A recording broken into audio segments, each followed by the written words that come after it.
국토계획법의 핵심 이론 강의 계속 진행하겠습니다. 자, 이번 시간은 10번째 테마로서 도시계획 시설 사업의 시행 절차에 대해서 보도록 하겠습니다. 우리 앞에 9번 테마에서 자, 이게 기반시설, 도시계획 시설 이런 용어들을 배웠고, 그 다음에 우리 도시관리계획 결정하지 않고도 설치가 가능한 경미한 기반시설들, 그 밖에 공동구, 설치관리, 광역시설의 설치관리 이런 부분들을 봤는데, 자, 이번 시간부터는 도시계획 시설 사업을 실제 집행을 하는 겁니다. 시행을 하는 겁니다.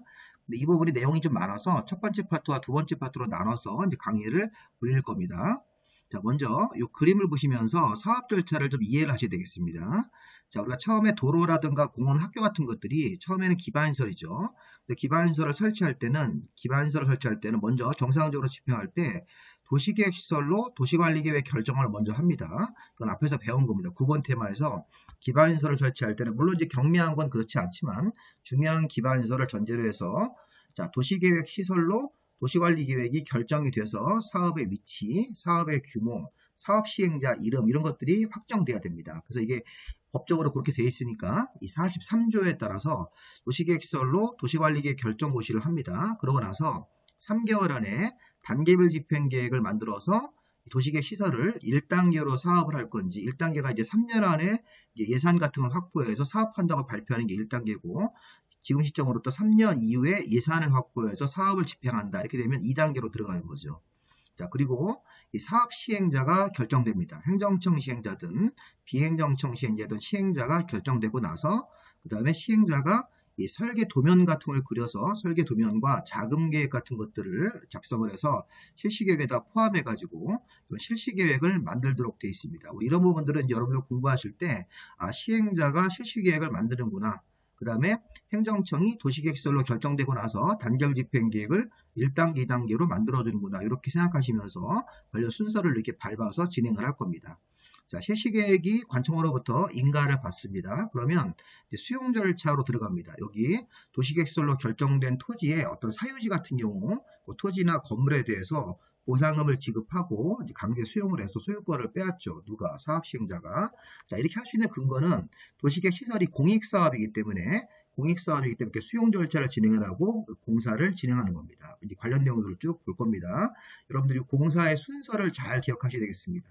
자, 만약에 도시계획시설로 결정되고 나서 사업을 미집행하는 경우도 있습니다. 자, 2년까지 미시행하거나 뭐 10년 내 미시행, 20년까지 미집행하면 여기 뭐 가설건축물, 매수 청구, 치료 이런 조항들을 추가로 배울 겁니다. 그래서 여기 지금 첫 번째 파트에서 정상적으로 시행하는 절차, 자, 두 번째 파트에서는 여기 미시행, 2년, 10년, 20년까지 사업을 하지 않고 방치하는 경우에는 어떤 식의 어떤 효과가 있는지 그런 내용들을 볼 겁니다. 자, 한 번 더 보시겠습니다. 자, 우리가 이제 기반시설을 만든다 그러면 정상적으로 집행을 먼저 하면 여기 도시관리계획을 결정을 해서 이 기반시설이 도시계획시설로 결정됩니다. 그러면 도시계획시설로 결정된다는 말의 의미는 사유지를 생각하시면 좋습니다. 어떤 사유지가 강제로 도시계획시설을 만들기 위해서 도시관리계획 결정이 되는 토지로 들어갑니다. 그러면 그 사유지의 토지 소유자는 도시계획시설 이외에 새로운 건축물이나 비닐하우스 같은 공작물 등 이런 것들의 건축의 허가가 금지됩니다. 자, 재산권의 침해를 받습니다. 도시계획시설로 결정고시가 딱 되면 해당 토지 소유자는 도시계획시설 이외에 개인적으로 건물을 건축하거나 공작물 같은 것들의 설치, 허가가 안 나옵니다. 자, 왜냐하면 도시계획시설로 앞으로 결정됐기 때문에 도시계획시설 부지로.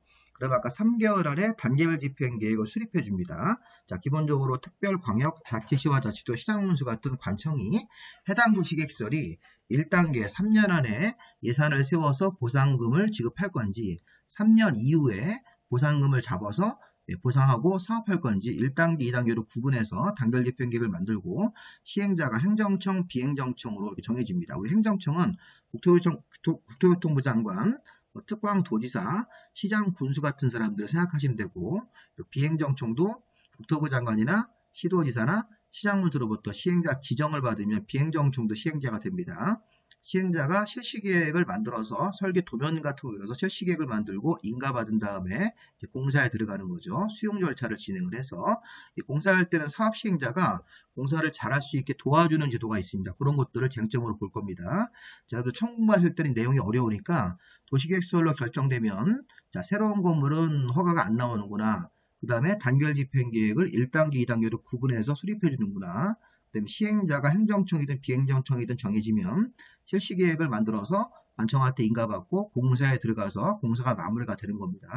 자, 근데 도시계획설로 결정고시가 되고 나서 자, 2년 내 사업을 미시행하는 경우도 있고, 또 도시계획설로 결정되고 나서 10년 내 사업 안 하고 방치하는 경우, 또 20년 내 미시행하면 우리 앞에서 봤듯이 뭐 예외적으로 가설건축물을 허가할 수 있다, 내 땅을 빨리 사가라 매수 청구, 20년까지 미집행했을 때는 20년이 되는 날 다음 날에 도시계획 시설 결정이 실효가 되는 그런 효과들을 쭉 배우실 겁니다. 추가로 여기 10년 내 미시행했을 때는 지방에 보고 도시계획 시설 결정에 해제 신청 이런 것도 있는데 관련 내용들 추가적으로 봐드리겠습니다. 일단 2년, 10년, 20년 이때까지 사업 없을 때 어떤 효과가 있는지 여기를 두 번째 파트로 공부를 해드릴 설명을 드리겠습니다. 자, 그러면 사업을 정상적으로 집행하는 걸 먼저 보죠. 자, 도시계획설로 결정되고 나면 이런 단계별 집행계획을 관청이 수립하고 발표하도록 되어 있습니다. 자, 우리 단계별 집행계획 수립 공고로 들어가 보니까 단계별 집행계획 수립권자가 도시관리계획의 입안권자입니다. 그래서 우리 예전에 배웠던 특별광역시, 자치시와 자치도, 시장원수가 도시계획설로 결정고시가 되고 나서 3개월 안에 단계별 집행계획을 수립을 하고, 자, 국토부 장관 도지사가 직접 입안한 그런 도시계획설인 경우에는 이 직접 단결 집행계획을 수립해서 특광시군수한테 송부하는 경우가 있기 때문에 여기 파란색이 원칙적으로 단결 집행계획을 수립하는 사람, 국토부 장관 도지사도 단결 집행계획을 수립을 해서 특광시군수한테 송부할 수 있습니다. 자, 이거 먼저 좀 파악하시고 이 단결 집행계획의 중요한 포인트가 뭐냐면 이 단결 집행계획이 어떤 계획이냐라는 걸 조금 이해를 하셔야 되겠습니다. 좀 뒤로 넘어가 보니까 이 단결 집행계획에는 이렇게 보상계획이라는 게 포함됩니다. 돈, 단결 집행계획을 언제 보상금을 지급하겠다 이렇게 이런 내용들이 포함되어 있습니다. 보시면 이 사례를 보십시오. 이게 실제 있는 사례인데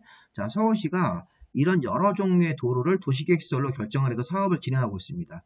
영등포구의 도림로, 여기 뭐 종로구 쪽에 이 성북동들 이런 게 있는데 이 도림로는 2016년 초를 기준으로 해서 2016년에 여기 예산이 잡혀 있습니다. 이게 20억입니다. 단위가 100만 원이기 때문에 20억, 71억이라는 게 2016년 여기 1년차, 2년차, 3년차쯤에 이렇게 예산이 잡혀 있을 때는 이쪽 사업은 빨리 집행하겠다라는 거를 지금 표현하고 있는 겁니다. 자, 반면에 우리가 여기 5번 토지 같은 경우 이 서초구의 이 헌롱로 같은 경우는 1단계라고 하더라도 여기 3년차쯤에 있고 또 나머지는 2단계 쪽에 예산이 잡혀있네요. 이런 식으로 여기 뭐 40억, 43억 이런 식으로 단결 집행계획을 보면 이렇게 앞으로 2016년 초를 기준으로 이렇게 3년 안에 예산 같은 게 잡혀있어요. 물론 여기 이제 1단계, 2단계 골고루 잡혀있는 경우도 있습니다. 이런 식으로 단결 집행계획이 이렇게 나와 있으면 이런 집행계획, 단결 집행계획을 이 기간 안에 자, 예산을 확보해서 보상금을 지급하고 공사하겠다는 예고를 하는 겁니다. 그래서 토지 소유자 입장에서 이 토지가 언제 보상금이 나온다는 걸 알 수 있겠죠. 자, 이렇게 단결 집행계획이 이런 의미니까 1단계 3년 안에 집행을 하겠다고 예산을 잡는 거, 2단계는 여기 3년 이후에 예산이 잡혀 있을 때는 2단계 집행계획으로 이렇게 도시계획 시설에 대해서 확인할 수 있다는 것입니다. 이게 단결 집행계획의 의미입니다. 자, 이런 단결 집행계획의 의미를 모르면 이제 공부하시기가 굉장히 어려우니까 조금 단결 집행계획을 한번 이해를 한번 해보시고요. 그럼 누가 수립합니까? 자, 특별광역자치시와 자치도 시장원수가 도시계획시설로 결정고시가 되고 나서 3개월 안에 수립하고 국토부 장관이나 도지사가 도시계획 시설에 대해서 도시관리계획을 위반한 경우라면 직접 단계별로 수립해서 송부할 수 있습니다. 자, 작년도 시험 문제가 뭐냐면 단결 집행계획을 3개월 안에 수립을 해야 되는데 가로 열고 이 정비법상 우리 앞으로 배우게 될 도시 및 주거환경 정비법, 재건축 재개발하는 법이죠. 이 법에 따라서 도시관리계획 결정이 의제되는 경우도 있습니다. 도시계획 시설을 만들기 위한 도시관리계획 결정이 의제가 된 경우에는 단결 집행계획을 만드는 기한이 이렇게 2년으로 연장이 됩니다. 이런 식으로 해서 이게 작년도 시험 문제입니다. 이런 거를 냈다는 거 보면 이 문제가 좀 상당히 어렵습니다. 이 단결 집행계획은 3개월 안에 수립하는 건데 이렇게 정비법에 따라서 도시계획 시설에 관한 결정이 의제가 됐을 때는 2년 안에 단결 집행계획을 수립하도록 되어 있고요. 단결 집행계획에는 재원 조달과 아까 우리 보상계획 여기 그림으로 확인하셨죠. 이렇게 1년차, 2년차, 3년차에 예산이 잡혀서 이 보상계획 이런 걸 말한다고 생각하시면 되겠습니다. 단결 집행계획에는 설계 도면이 들어가는 게 아닙니다. 이런 보상계획 같은 거라든가 재원 조달계획 같은 게 포함되어 있다. 단결집행계획의 사례, 이렇게 도시계획 시설마다 단결집행계획이 수립이 되어서 예산 같은 것들이 이렇게 반영되어 있습니다. 자, 또 하나 중요한 건 단결집행계획을 수립하거나 변경하는 절차인데, 이 단결집행계획을 할 때는 주민 의견을 듣거나 심의 같은 건 하지 않습니다. 자, 우리 앞에서 도시관리계획 같은 거 입안할 때는 막 주민 의견 듣고 기초에서 하고 막 이랬었죠.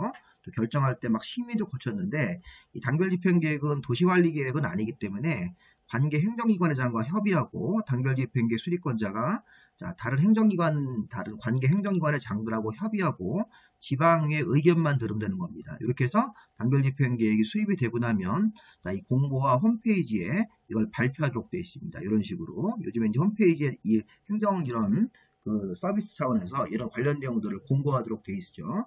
자, 시험 문제가 아직은 뭐 따로 출제한 적 없지만 단결집행계획 수립할 때는 협의를 하고 도시계획위원회 심의를 거친다는 표현을 쓰면 안 됩니다. 협의 절차, 그 다음에 지방의 의견을 들어서 이 단결집행계획을 1단계, 2단계로 구분해서 도시계획 시설마다 수립하도록 되어 있습니다. 수립이 되었으면 공고하고요.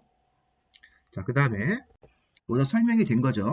아까 1단계 쪽에 예산이 반영되어 있을 때는 3년 안에 시행할 사업으로 분류할 수 있고 3년 이후에 예산이 잡혀있는 그런 도시계획설에 대해서는 2단계 쪽으로 구분이 되어서 수립이 되는 겁니다. 자, 특광시군수가 매년 2단계 쪽을 검토해서 3년 안에 시행할 도시계획설로 확인이 되면 1단계 쪽으로 포함시켜서 매년 이렇게 조정할 수 있다는 거죠. 2단계 쪽을 1단계 쪽으로 포함시킬 수 있다는 겁니다. 자, 단결집행계획 구분할 때는 3년 안에 예산을 반영해서 사업 시행할 때는 1단계고 3년 이후에 아까 이 그림에서 2016년 초를 기준으로 해서 이렇게 3년 안에 예산이 집행했을 때는 1단계고 3년 이후 쪽에 이렇게 예산이 반영되어 있을 때는 2단계 이 얘기를 하고 있는 거니까 이 단결집행계획을 그렇게 한번 보시 바랍니다. 그래서 단결집행계획 수립 절차까지 한번 쭉 보시고 관련 문제를 풀면서 내용들을 좀 이렇게 연결해서 맞춰봐야 됩니다. 자, 그 다음에 우리 시행자 지정고시 파트로 왔습니다. 단결집행계획 다음에는 시행자 지정이라는 파트를 공부합니다. 자, 우리 시행자에서 가장 중요한 포인트는 행정청 시행자가 먼저 나오고 비행정청도 시행자가 될 수가 있습니다. 우리 민간 건설회사라든가 이 토지주택공사나 지방공사 같은 공기업을 여기서는 우리 비행정청으로 분류합니다. 자, 그래서 시행자를 지정하는 이 파트에서는 행정청 시행자가 되는 경우도 있고 우리 공기업, 토지공사 같은 공기업이나 민간 건설회사 같은 이런 비행정청도 시행자가 될 수 있다. 이게 이제 시험 문제 포인트인데 행정청을 먼저 보면 특별, 광역, 자치시와 자치도, 시장군수 같은 관청이 시설사업을 시행하는 게 원칙입니다. 시험 문제 한번 나왔고요. 자, 국토부 장관은 국가계획 관련된 도시계획 시설일 때 도지사도 광역도시계획 관련된 도시계획 시설인 경우에는 시설사업을 이 장관이나 도지사도 시설사업을 시행할 수가 있습니다. 그러면 우리가 파란색 관청 6명하고 국토부 장관 도지사도 각각 행정청으로서 시행자가 되는 겁니다. 자, 여기 써있는 사람들만 행정청으로서 시행자가 되는 것입니다. 자, 여기서 우리 하나 더 추가할 건 뭐냐면 요겁니다.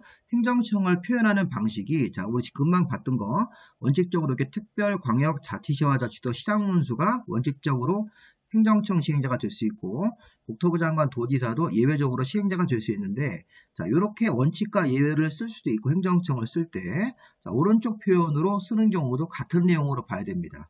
자, 오른쪽 표현은 관청 서열을 맞춰서 쓰는 겁니다.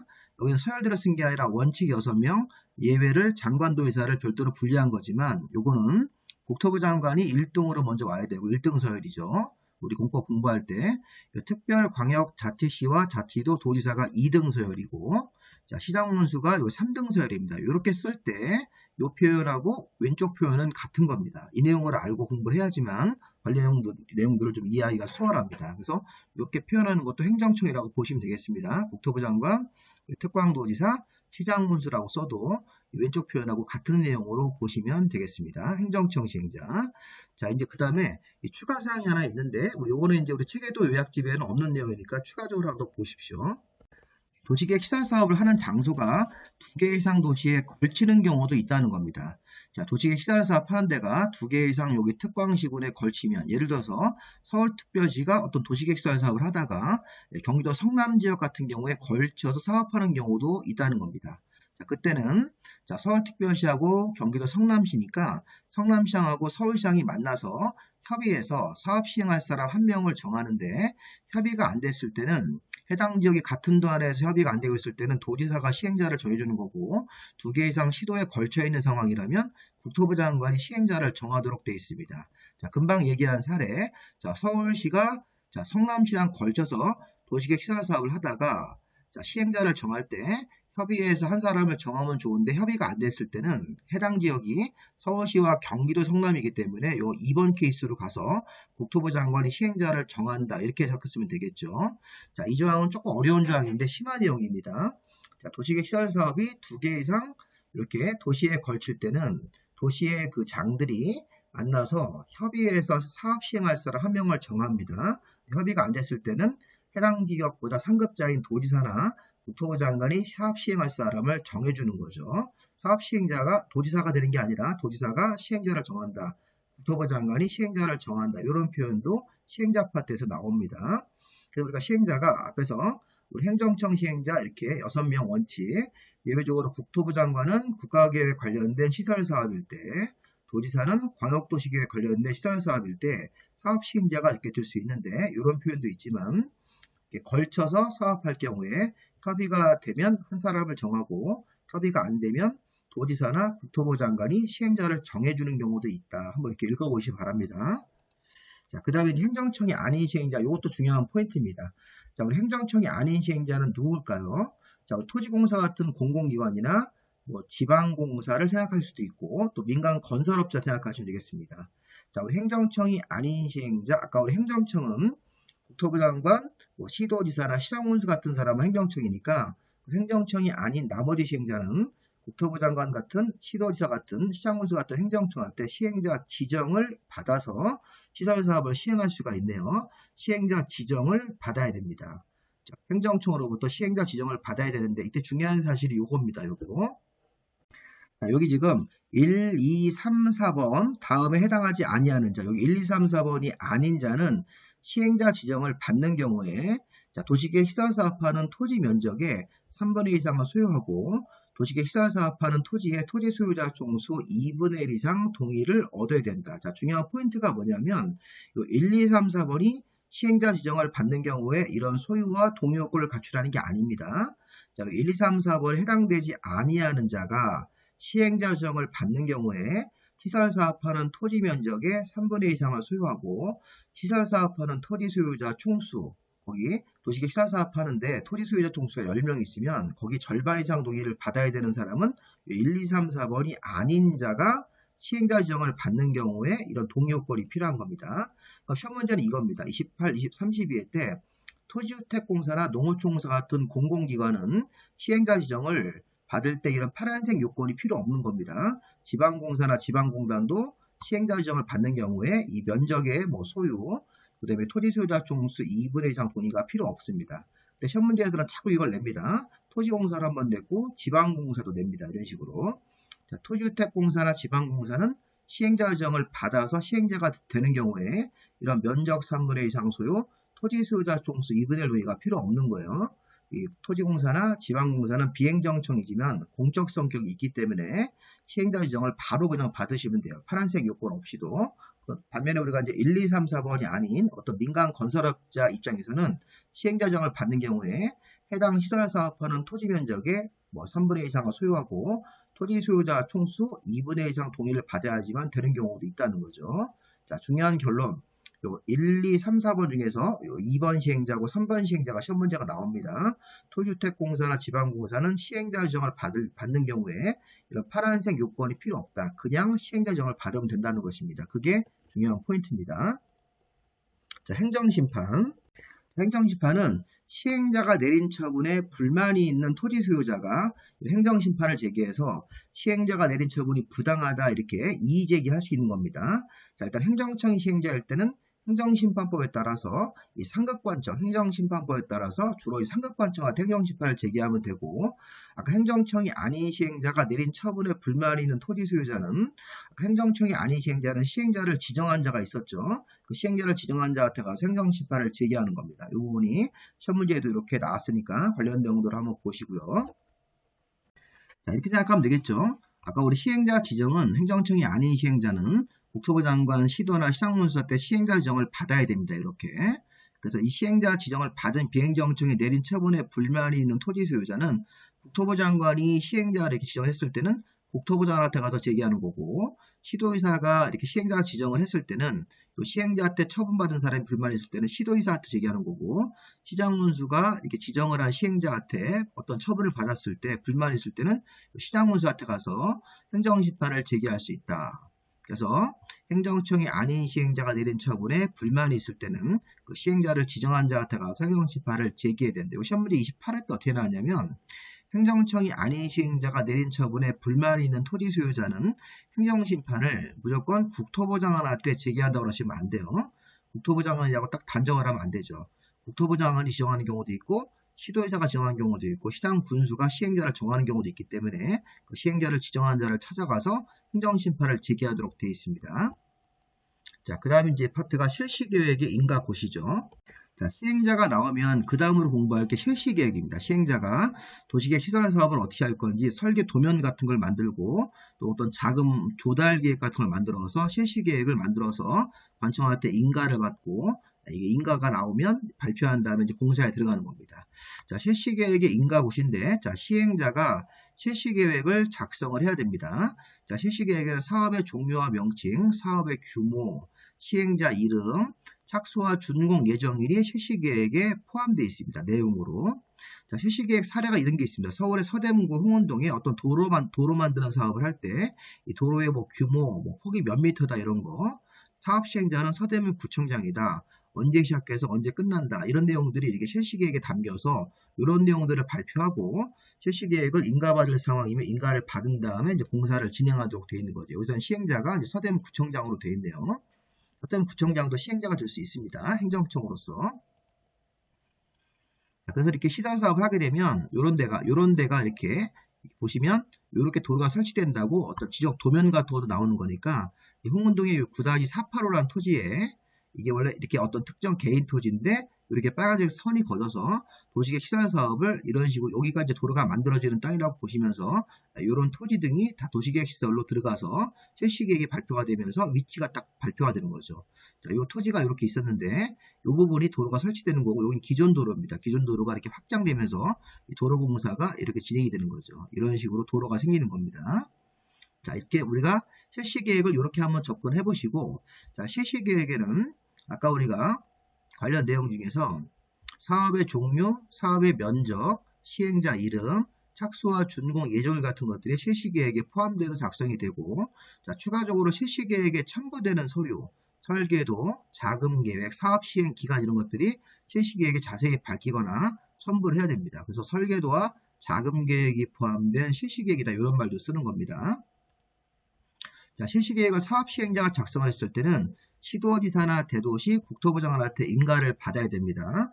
아까 실시계획을 작성한 시행자 중에서, 자, 시도지사나 대도시나 국토부 장관이 아닌 나머지 시행자들은 실시계획을 만들어서 시도지사나 대도시 또는 국토부 장관한테 인가를 받아야 되는데, 자, 실시계획의 인가라고 하는 것은 실시계획을 잘 만들었는지 관청한테 인가 신청을 내서 기준에 맞으면 인가가 나오는 겁니다. 자, 이렇게 생각하면 좋습니다. 아까 비행정청, 그러니까 비행정청 시행자 같은 자는 실시계획을 작성을 했을 때는 작성을 해서 끝나는 게 아니라 실시계획을 만들어서 시도지사나 대도시, 국토부 장관한테 가서 인가를 받는 겁니다. 그러니까 비행정청 시행자 같은 사람들 생각하시면 돼요.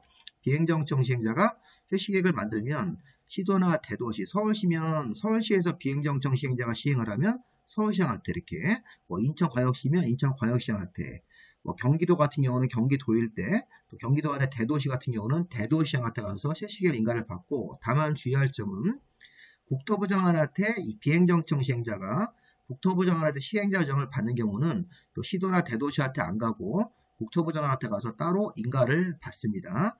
자, 비행정청이 국토부 장관한테 시행자 지정을 받은 경우는 받은 자라면 국토부 장관한테 인가를 받고, 자, 이런 케이스가 아니라면 시도나 대도시한테 가서 인가를 받고, 자, 인가받은 실시계획을 변경하거나 폐지할 때도 똑같이 인가를 받아야 되는 것입니다. 자, 그 다음에 이거 좀 어려운 거 추가사항. 자, 앞에서 실시계획을 변경하는 경우도 인가를 받아야 됩니다. 실시계획을 최초로 만들어서 이렇게 인가를 받았는데 실시계획의 내용을 변경하거나 폐지할 때도 인가를 똑같이 받으셔야 됩니다. 근데 문제는 뭐냐면 경미한 변경은 변경인가를 안 받고 자, 실시계획을 변경할 수도 있다는 것입니다. 이게 시험 문제 한번 나왔는데 자, 사업의 명칭을 변경하고 자, 그 다음에 도시계획 시설사업을 할 때 건축물의 연면적을 10% 미만으로 변경할 때는 경미한 변경으로 보는 겁니다. 자, 우리가 도시계획 시설사업을 하면서 건물 같은 걸 짓는데 연면적 10% 미만 변경인데 중요한 게 앞에 조건이 맞아야 됩니다. 이게 21회 때 기출문제가 어떻게 나왔냐면 자, 사업구역의 경계가 변경되면서 건물의 연면적 10% 미만 변경일 때는 변경인가를 안 받는다고 하시면 틀린 겁니다. 왜냐하면 자, 구역 경계의 변경이 없으면서 자, 경계가 변경되지 아니하면서 연면적 10% 미만 변경이 경미한 변경이 되는 거죠. 그래서 경미한 변경은 변경인가를 안 받는 상황 중에 노란색 요 기억 니은 정도만 좀 보시기 바랍니다. 사업의 명칭이 변경되거나 자, 경계가 변경되지 않으면서 경계의 변경이 없는 범위 안에서 건축물의 연면적 10% 미만 변경 이런 것들 또는 뭐 학교시설의 변경 이런 것들도 경계가 변경되지 않는다면 경미한 변경으로 보고 변경인가를 안 받습니다. 자, 이 내용 되게 어렵습니다. 이런 것들은 나중에 문제풀이 할 때 한번 기출문제에서 확인을 좀 해보시면 좋겠습니다. 자, 실시계획을 변경할 때도 폐지할 때도 인가인데 이 경미한 변경은 변경인가를 안 받는 사항이 있다. 특히 니은번 경계가 변경이 없으면서 건물의 연면적 10% 미만 변경이 경미한 변경으로 인정을 받는다. 자, 실시계획 인가 기준은 우리 앞에 9번 테마에서 자, 도시계획시설의 설치 기준은 중요한 기준이기 때문에 국토교통부 0으로 정하는 기준이 있었죠. 도시계획시설의 설치 기준은 국토교통부 0으로 정하는데 이런 설치 기준 같은 것들에 맞았을 때 인가권자가 인가를 하도록 되어 있으니까 이거 한번 읽어보십시오. 인가를 내주는 기준은 도시계획시설의 설치 기준, 국토교통부 0으로 정하는 설치 기준에 맞으면 실시계획을 인가하는 거지 인가권자가 자기 자의적으로 막 인가하는 게 아니라는 것입니다. 자, 이 부분도 좀 봐야 됩니다. 실시계획을 인가하려면 자, 일반인들한테 실시계획의 관련 내용들을 요 관보나 공보, 일간신문 같은 데다가 공고하고 자, 관보나 공보를 선택하거나 일간신문 이런 데다 공고하고 14일 이상 일반인들한테 열람시켜서 자, 열람기간 내에 14일 열람기간 안에 자, 이해관계인들 거기 뭐 해당되는 토지의 소유자라든가 그 밖에 이해관계자가 열람기간에 의견을 제출할 수 있도록 해야 됩니다. 이거 굉장히 중요한 절차입니다. 자, 실시계획을 인가하면 바로 이제 수용 절차로 들어가서 공사를 진행하는 게 일반적이기 때문에 실시계획을 인가할 때는 마지막으로 자, 일반인들한테 14일 이상 관련서를 열람시키고 자, 이해관계인들 거기 해당 도시계획 시설 지분의 토지 소유자 등이나 그 밖에 뭐 이해관계자들은 또 14일 열람기간 동안 관련서를 보고 실시계획에 문제가 있다 의견을 내고 싶으면 이렇게 낼 수 있게끔 자, 열람기간 안에 의견 제출할 수 있는 기간을 꼭 줘야 됩니다. 실시계획을 인가할 때 14일 이상 열람기간을 주고 열람기간 안에 이해관계인이나 토지 소유자는 의견을 제출할 수 있는 겁니다. 다 타당하다고 인정되면 반영을 해야 되는 것이고요. 자, 그 다음에 5번째는 실시계획의 실효조항인데 자, 이 조항은 조금 어려워요. 자, 도시계획시설로 결정고시가 되고 나서 10년까지 사업 안 하다가 10년 이후에 실시계획을 작성을 하거나 인가를 했다.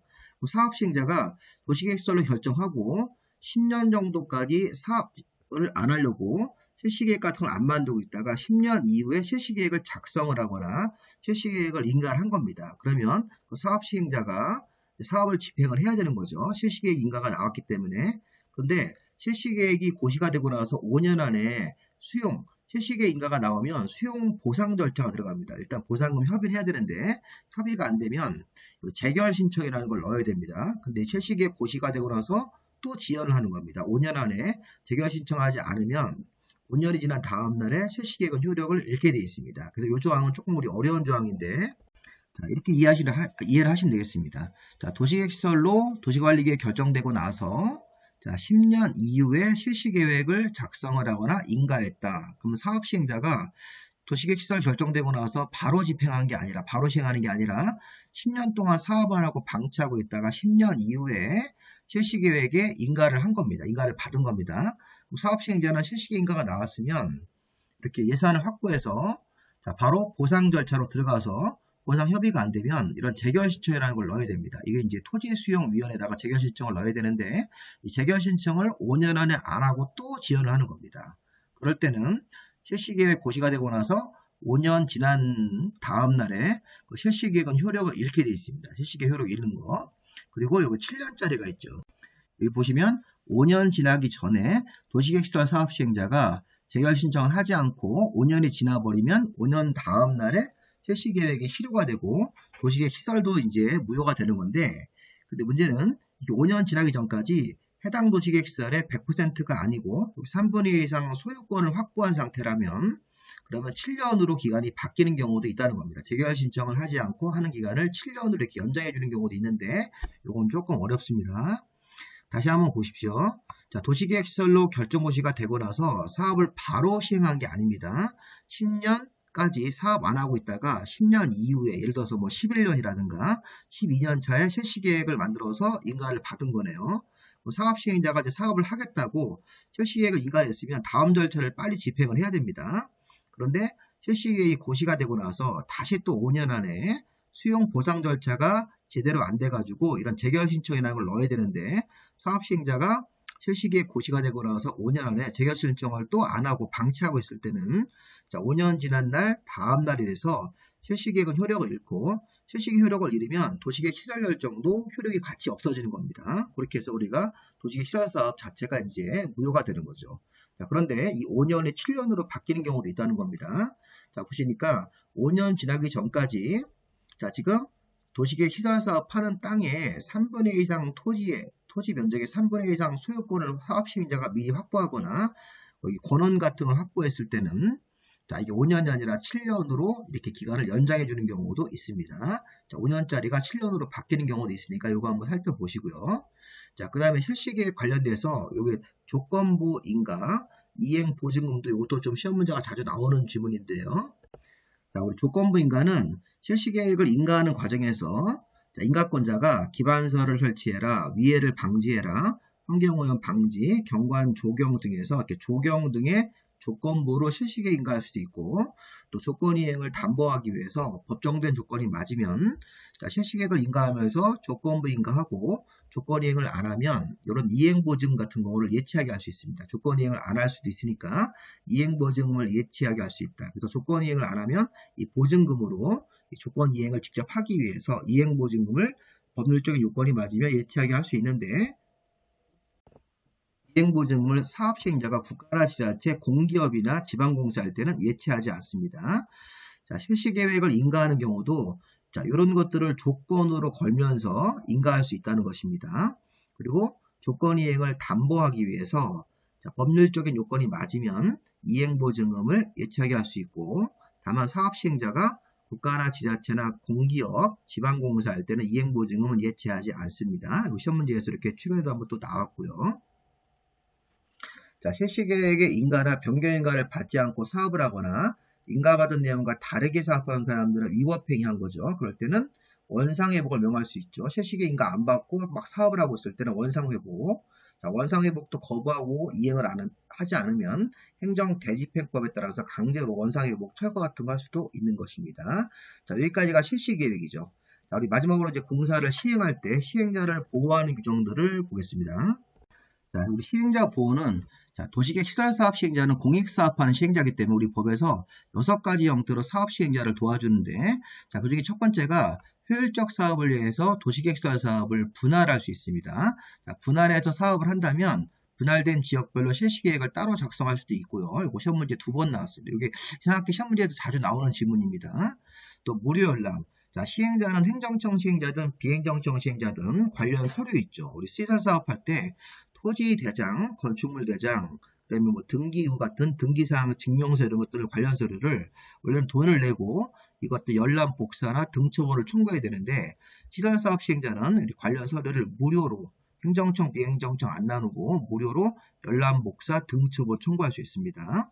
또 사업 시행자가 우편 송달이 등기 우편 송달이 불가능한 경우가 있습니다. 공사하면서 토지 소유자나 이해관계자한테 관련 서류를 보내야 되는데 등기 우편으로 보내면 이게 반송이 됩니다. 그러면 등기 우편 송달이 불가능할 때는 관청 게시판에 공시해서 송달에 가름할 수 있다. 공시 송달.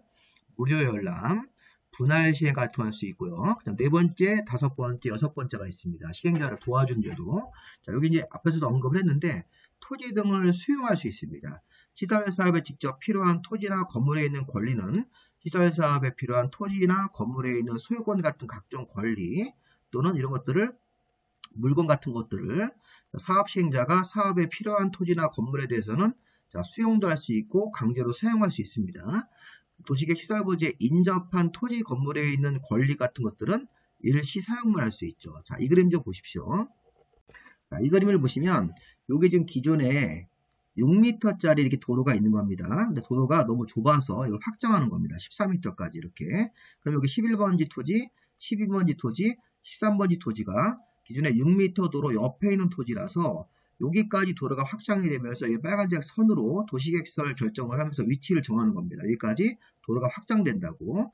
그럼 11번지나 12번지나 13번지 같은 이 토지는 시설 사업에 직접 필요한 토지, 도로가 만들어지는데 직접 사용되는 토지이기 때문에 시설 사업에 필요한 토지고 요거는 인접 토지입니다. 여기 또 타인 토지라는 말을 붙이는 겁니다. 그래서 기존 도로가 확장되면서 도시계획설로 이렇게 정해지면 11번지, 12번지, 13번지가 직접 도로가 설치되는 토지이기 때문에 시설사업에 필요한 토지고 빨간색 선 왼쪽 부분에 여기 푸른색 부분 인접한 토지가 있고 여기 타인 토지 같은 게 있는 겁니다. 그래서 보시면 이 그림 다시 한번 보세요. 요 4번령 보시면 시설사업하는데 직접 필요한 토지나 건물에 대해서는 시설사업에 직접 필요한 토지나 건물에 대해서는 각종 권리를 수용 사용을 다 할 수 있는 것이죠. 이 그림에서 직접 필요한 토지에 있는 토지, 건물에 있는 권리는 강제로 수용할 수 있고 사용할 수 있습니다. 근데 인접한 토지 여기 직접 필요한 토지가 아닌 인접한 토지에 대해서는 도시계획설에 인접한 토지 건물에 있는 권리는 일시 사용만 하는 거지 수용은 안 되는 겁니다. 이 내용을 한번 잘 보십시오. 직접 필요한 토지나 건물에 있는 권리인지 아니면 인접한 토지 건물에 있는 권리에 대해서는 어떤 식으로 사업 시행자가 이런 것들을 수용 사용할 수 있는 것도 있고 강제로 소유권을 뺏는 거 수용, 강제로 사용하는 거, 인접한 토지나 건물에 대해서는 일시 사용만 할 수 있는 것입니다. 자, 그 다음에 우리 수용 사용에 관한 절차가 되게 중요한 건데 수용 사용 절차에 대해서는 이 법의 규정을 제외하고는 공익사업을 위한 토지 취득 보상 법률을 준용해서 절차를 준용합니다. 토지 수용하는 절차법이기 때문에 토지 수용에 대해서 이 법 규정을 제외하고는 공익사업법이라는 이 법의 절차를 준용합니다. 자, 그리고 사업인정 의제라는 게 있는데, 자, 실시계획에 고시가 있으면, 자, 우리 공익사업법 20조에 나와 있는 사업인정이라는 절차를 받은 것으로 간주합니다. 자, 이게 무슨 얘기냐면, 우리 공익사업을 위한 토지취득 보상에 관한 법률 20조에는 토지를 수용할 수 있는 자격을 얻으려면 별도 서류를 만들어서 사업인정이라는 걸 따로 받아야 됩니다. 그런데 자, 우리 도시계획 시설사업하는 시행자는 이 공익사업법을 준용을 할 때 사업인정 서류를 따로 준비해서 사업인정을 신청을 해서 2달 걸립니다. 이게 길면. 자, 이런 것들을 따로 받지 말고 국토계획법상 실시계획 고시가 있으면 이 공익사업법상 사업인정 고시가 있은 것으로 간주해서 절차를 빨리 진행할 수 있게 해주는 겁니다. 원래는 정식으로 공익사업법에 따라서 사업인정이라는 걸 따로 받아야 됩니다. 수용을 하려면. 근데 사업인정을 받은 것으로 본다. 어떤 절차로? 실시계획 고시로 사업인정을 받은 것으로 본다. 자, 그리고 이 재결 신청 기간. 원래 토지를 수용할 때는 보상금 협의를 하고 보상금 협의가 안 되면 재결 신청이라는 걸 넣어야 되는 기간이 우리 공익사업법에는 1년입니다. 자, 사업인정을 받고 1년인데 이 공치법 규정대로 하지 않고 이 사업시행 기간이 만약에 5년이면 5년까지 재결 신청할 수 있는 기간을 연장해 줍니다. 사업시행자한테 유리하게끔 재결 신청 기간을 연장하는 규정이 있으니까 참고로 한번 읽어보시고, 자, 토지 수용에 관해서는 이 법 규정을 제외하고는 공익사업법을 준용을 하고, 자, 수용을 할 때 공익사업법에 따라서 사업인정을 원래는 받아야 되는데 이 사업인정을 받은 것으로 간주한다. 실시계획 고시가 있으면 사업인정이란 사업인정 고시가 있은 것으로 보고 사업 절차를 빨리 진행할 수 있게 도와주는 겁니다. 자, 중요한 건 이거보다는 사업에 필요한 토지, 필요한 토지는 수용 사용, 인접한 토지나 건물에 대해서는 일시 사용만 할 수 있다. 이 부분을 좀 잘 보셨다가 문제 풀 때 한번 잘 활용을 한번 해보시고요. 자, 5번에 보시면 타인 토지 출입, 타인 토지 일사용, 타인 토지에 있는 장애물 변경 제거 이 내용도 보겠습니다. 자, 아까 우리 타인 토지가 여기는 다시 그림으로 와서 필요한 토지, 시설 사업하는데 필요한 토지, 도시계획 시설에 인접한 토지고 타인 토지가 여기입니다. 여기에 대해서 어떤 사업 시행자가 어떤 사업 시행을 위해서 행사할 수 있는 권한이 있습니다. 자, 국토부 장관, 시도나 시장군수 같은 행정청 시행자, 그 밖에 시설사업 시행자가 타인 토지 같은 것들에 여기 보시면 도시계획 시설사업 같은 걸 위한 조사, 측량 이런 걸 하기 위해서 자 이게 도시계획 시설사업을 하려면 조사나 측량 같은 걸 해야 되는 거죠. 그런 거 하기 위해서 타인 토지에 출입도 할 수 있고 타인 토지를 일시 사용할 수도 있고 타인 토지에 장애물 같은 나무나 돌 같은 장애물이 있으면 이거를 제거할 수 있습니다. 이렇게 사업 시행자한테 자 여기 보면 도시계획 시설 사업을 위한 기초조사 같은 거 조사나 측량을 위해서 타인 토지에 들어가서 출입할 수도 있고 타인 토지를 일시 사용할 수도 있고 타인 토지의 나무나 돌 같은 장애물을 변경, 제거할 수 있습니다. 자, 추가로 광역도시계획이나 도시계획을 위한 기초조사 할 때도 이런 타인 토지에 대해서 출입도 할 수 있고 사용 장애물 변경도 할 수 있고 또 뒤에 가서 배울 거 개발밀도관리구역, 기반시설 부담구역, 기초조사 같은 거 할 때도 이런 절차를 적용할 수 있는데 자, 지금 이거 니은번 절차를 지금 보고 있는 겁니다. 니은번. 도시계획 시설사업 같은 걸 할 때 조사나 측량을 위해서 타인 토지에 출입할 수도 있고 일시 사용할 수도 있고 타인 토지에 있는 장애물이 있으면 제거할 수 있습니다. 사업 시행자가. 그런데 타인 토지 출입을 할 때는 출입하는 절차가 있는데 자, 타인 토지 출입을 비행정청 시행자가 할 때는 자 우리 비행정청이면 민간 건설회사 이런 비행정청이 할 때는 자 비행정청이 출입하기 전에 특광시군수한테 출입 허가를 받고 출입하기 7일 전까지 시간과 장소를 토지 소유자나 토지 점유자 같은 사람들한테 통지해야 됩니다.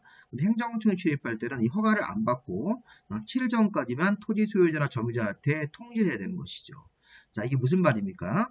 타인 토지 출입을 할 수 있긴 한데 비행정청 시행자는 특광시군수 관청한테 가서 출입허가증을 받고 그 다음에 7일 전까지 출입하는 시간과 장소를 통지해야 됩니다. 누구한테? 토지 소유자나 점유자 같은 사람들한테.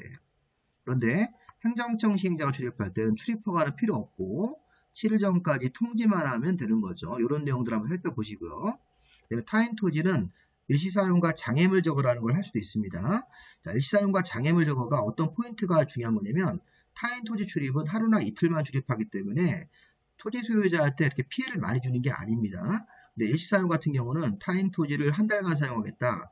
타인 토지에 있는 장애물을 제거할 때는 그 토지 소유자나 장애물 소유자한테 피해를 좀 많이 주는 겁니다. 출입보다는. 그래서 이때는 모든 시행자입니다. 모든 시행자가 토지 소유자나 점유자한테 가서 동의를 구하고 3일 전까지 일시사용 장애물 제거 3일 전까지 토지 소유자나 점유자 같은 사람들한테 통지를 해야 되는 것입니다.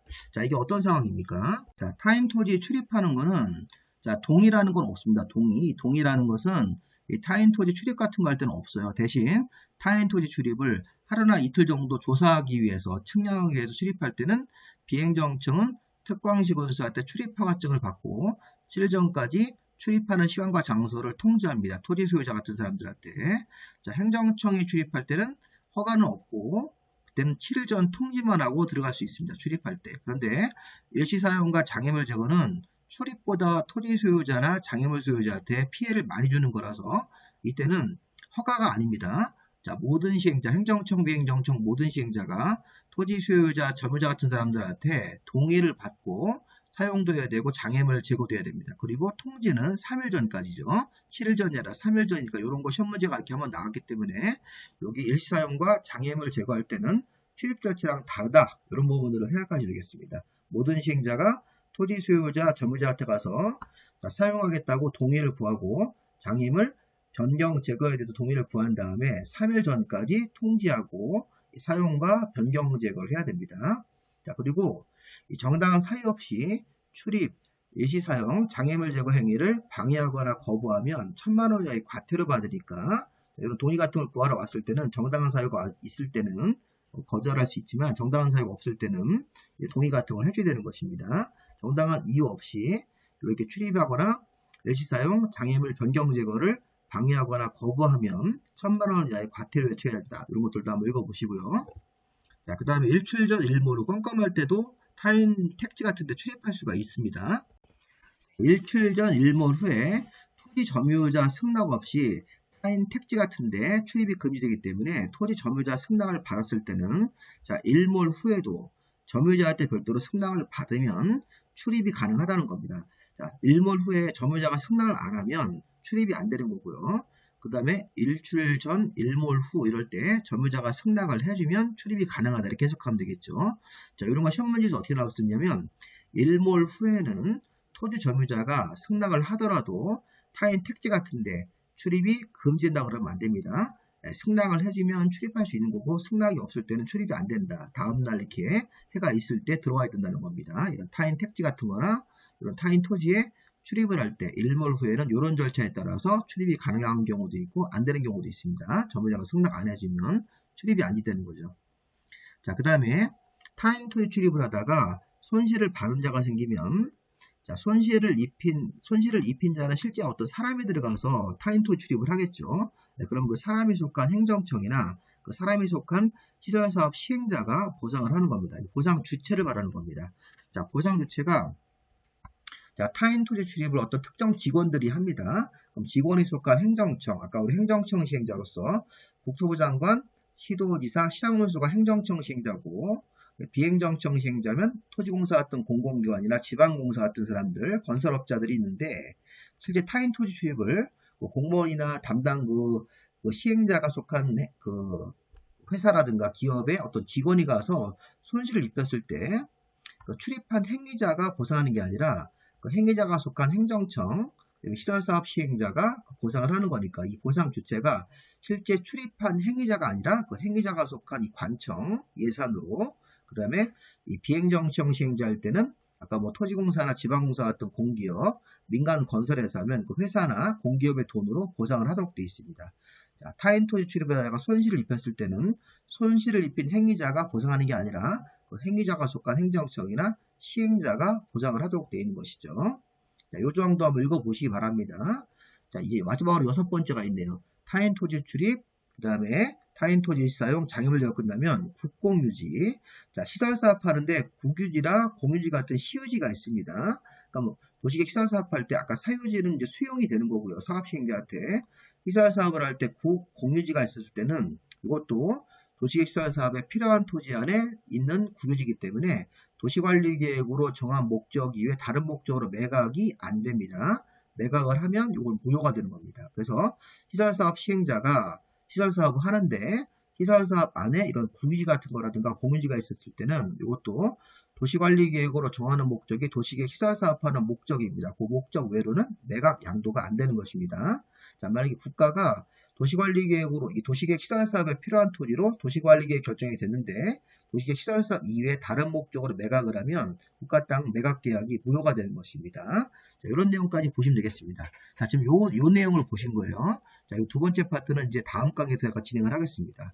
단기별 집행계획, 시행자 지정, 실시계획 인가, 시행자 보호 유형 6가지를 본 겁니다. 자, 일단 여기까지 하고 강의 일단 첫 번째 강의를 마무리하겠습니다. 자, 수고하셨습니다.